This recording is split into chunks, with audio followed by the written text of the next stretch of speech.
Hey friends, I hope you're doing well and off to a good start for your week. For almost 50 years, I've started off my day with reading a psalm.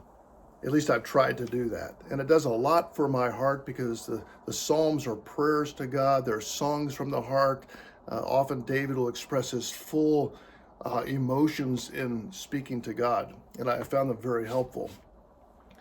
But I've had a little problem when I come to Psalm 119 because it's so long and it's hard to read it without hurrying along or just scanning over it. So I decided this last week that I just slow down. I've been through Psalms before and take a little section each day and process it through my heart and mind. And I came to this section from verse 67 down through verse 72. And I just want to share a few thoughts about affliction, which we all experience: physical, emotional, mental, relational, financial affliction. And he says in verse 71 of Psalm 119, "It is good for me that I was afflicted." It is good for me. And he goes on to say that I might learn your statutes. But it is a very necessary thing for us to learn his statutes, to learn about God, to learn about his grace, to go through affliction or testing. Your faith will never develop without testing. So don't be quick to dismiss it. I'm often quick to just let's get over it, get through it, get around it, get on with life. But the affliction in and of itself is coming from God. In the verse, just a couple verses before that, it says in verse 68, "You are good and do good. Teach me your statutes."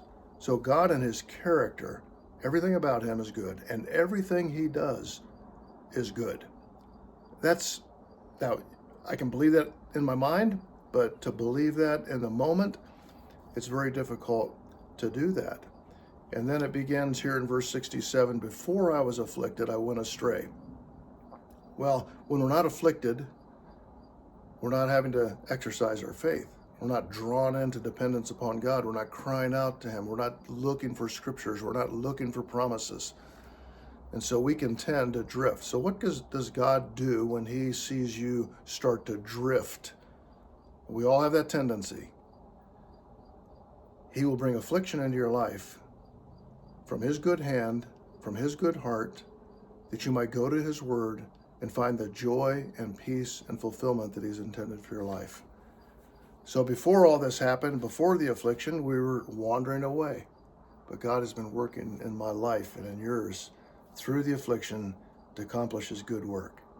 I hope you have a great week. Take care.